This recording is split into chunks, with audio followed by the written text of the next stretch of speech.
How you doing, everybody? This is David Skarica, stock chart of the day. So today we're going to have a very interesting chart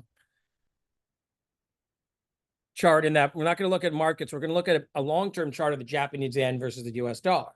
So this is the yen versus the dollar. So or the dollar versus yen, sorry. So it takes 350 yen to buy a dollar, et cetera, et cetera. So when this goes down, it means the yen is strong and the dollar is weak. And we're going to show you the inverse as well, so to show you kind of what's going on here. So what's interesting is when Japan boomed in the 70s and 80s, you see this huge appreciation in the yen against the dollar. It made sense. Japan was growing faster. Their economy was doing better. People were doing better in Japan, even though the U.S. boomed in the 80s.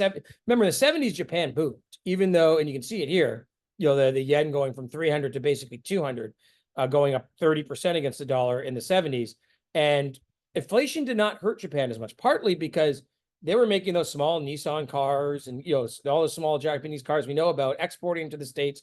Their labor was a lot cheaper. They were getting into electronics, which are starting to take over the U.S. market. We all know about the Sony Walkman and all of these things. So when people started getting VCRs and TVs, a lot of them started coming from Japan. And then, of course, like I said, the auto industry. So the big move here was in the 80s. I got a little story I'll tell at the end of this video about this. And the yen had this huge appreciation from about 260 to 125.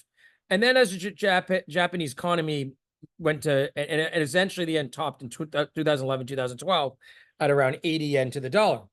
But as the Japanese economy went into this malaise in the 90s, you can see the yen stopped appreciating and it's kind of gone sideways. And now the yen is depreciating, and it looks like the dollar is about to break out against the yen. So one issue they have in Japan is Japan has a huge amount of debt. Their debt to GDP is getting close to 300%.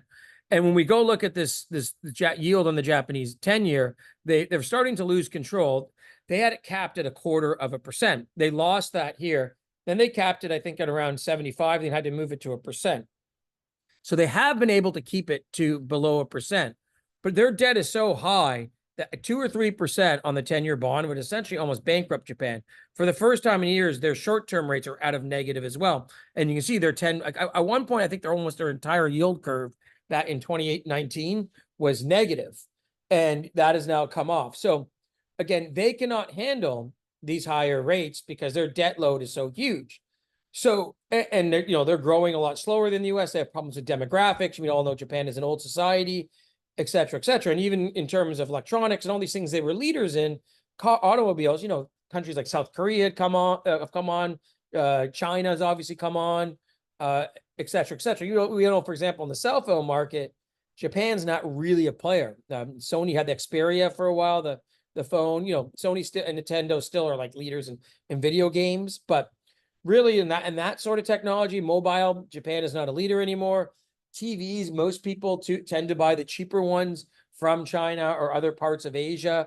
I guess Sony and those kind of companies still do have a foothold there, but those type of things Japan has kind of lost their competitive edge. It's not the days of the Sony Walkman when they were a real big monopoly. So this is the other part of the Japanese yen currency. So I'm going to show you this. Now this shows the move here. So this is like the flip side of it, where essentially it's gone from about 98 to 66. So it's down over 30% since just 2021. And notice it's really no coincidence it went down, especially in 2022, hard when rates started to increase, because Japan, again, did not have the flexibility to increase rates to 4 or 5% like the Eurozone or United States. And Japan had to essentially, either was leaving their rates at zero. So, of course, it made the yen less attractive. And it's also been a funding currency throughout the years. Usually when there's some kind of, problem in the market, you see this little spike in the yen in 2020. You would have saw the same thing in 20, you can see here in 2015. That was that summer of 2015 when there was a big correction in the markets. In 2018, right near the end of the correction, usually what happened is people will borrow in yen because it's the cheapest interest rates in the world, speculate around the world. And then all of a sudden when risk off comes, they basically sell their risk on assets and go back and pay off that yen, and that drives demand for yen. But we haven't really seen that here as of late. We did see it a little bit in late 2022 near the end of the sell-off in the markets, but really we haven't seen that. And I think that trade is kind of off. And I think now Japan's trading more on bad demographics, slow economic growth, too much debt, much lower interest rates than everywhere else in the world. And of course, if Japan were to see some kind of sovereign debt crisis, it'd be really important because I think Japan right now is still the fourth largest economy in the world. Remember when a country like Russia or something of that nature had their crisis back in 1998? Russia's a tiny little economy. Russia's got the same size economy as Manhattan. I think Russia's economy is roughly 1.5 to 2 trillion.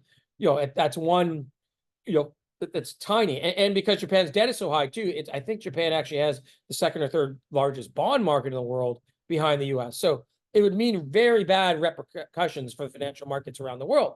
So, and of course, me, I love my box charts, and you can see this 150 here.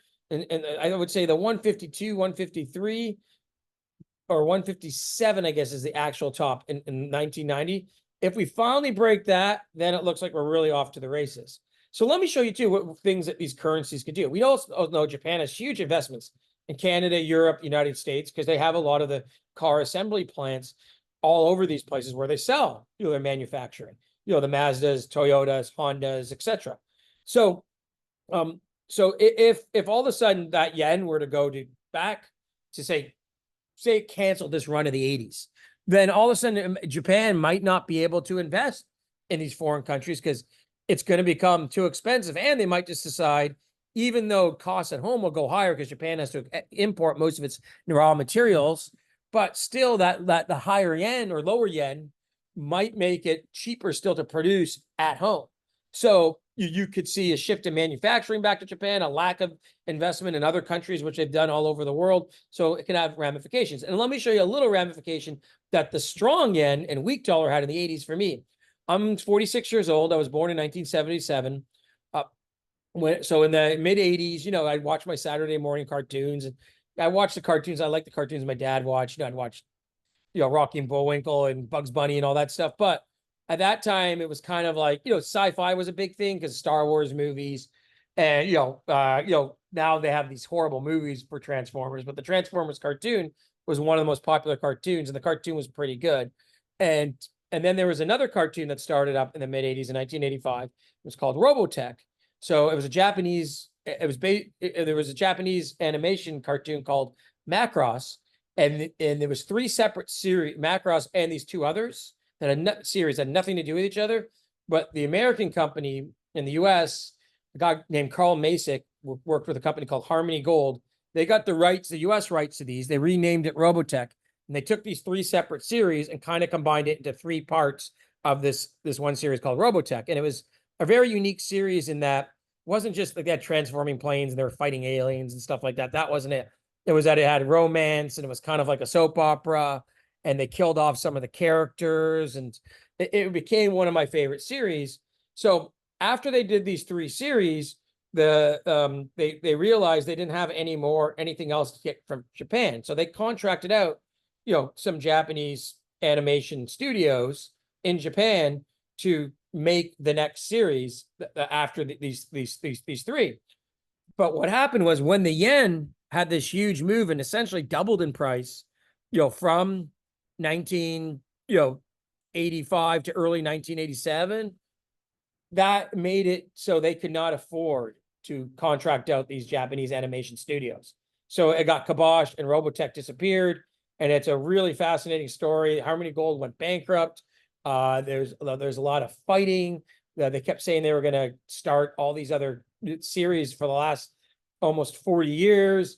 And they've been trying to do a live action movie. There was always rumors that Leonardo DiCaprio, because he's the same age as me, so he grew up with it, he was going to be in the Robotech series or Robotech live action movie. So, and it's never come to fruition. And finally, and there's all these people that would fight over the rights to it. It's finally got solved in court just recently. But the moral of the story is, this shows you how a currency move essentially destroyed this Saturday morning cartoon. So it shows you how something like this can hurt what could happen in the real world, et cetera, et cetera. So I just thought I'd tell that little story. And yeah, so the Japanese yen rallying destroyed my favorite childhood cartoon. So I hope you enjoyed this. And I think the ramifications myself are, if Japan does see a currency kind of crash and bond market crash, that they could see some real problems across the global economy. Because Japan, I think right now is still, if I'm correct, the fourth largest economy in the world. And they have the second largest bond market in the world to the United States because their debt is so high. So if you have a financial crisis and something that size, just think what the financial crisis in Russia did in 1998, when the Russian economy is actually much smaller than it was today. It was tiny on the global scale. Just think of something like that, or like, the Asian crisis in 97.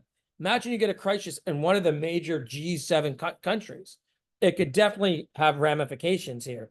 And like I said, I think that risk on trade where people borrow in yen and speculate, I think that's almost off now. And I think the Japanese yen is essentially trading on its fundamentals. So I hope you enjoyed this. This was kind of fun to do. I hope you like my little my Saturday morning cartoon story. I always like, just for those of you new to the channel's actually starting to grow pretty well. I never really was active on YouTube, and I've gone from basically having a few dozen subscribers to almost 500. I want to make this about 10 times bigger than it is now. My ultimate goal is 5,000 on this, and I think for free. I think there's not much better content on here. But anyhow, I hope you like the little stories. And for those who don't know me, I do walks to the beach. I like to tell little stories like that. I like to make it a little light because I don't think everything has to be too serious. Yeah, everyone gets really serious, obviously, in financial markets because you are dealing with money. But it's always fun to tell little, and I think little anecdotes like that show you, again, the financial markets aren't just, or charts aren't just squiggles on a paper. They actually can affect, this affected a cartoon that millions of kids loved. Right. So, and basically led to a bankruptcy of an entertainment company, Harmony Gold. So anyhow, everybody take care, and I hope you're doing well. And, yeah,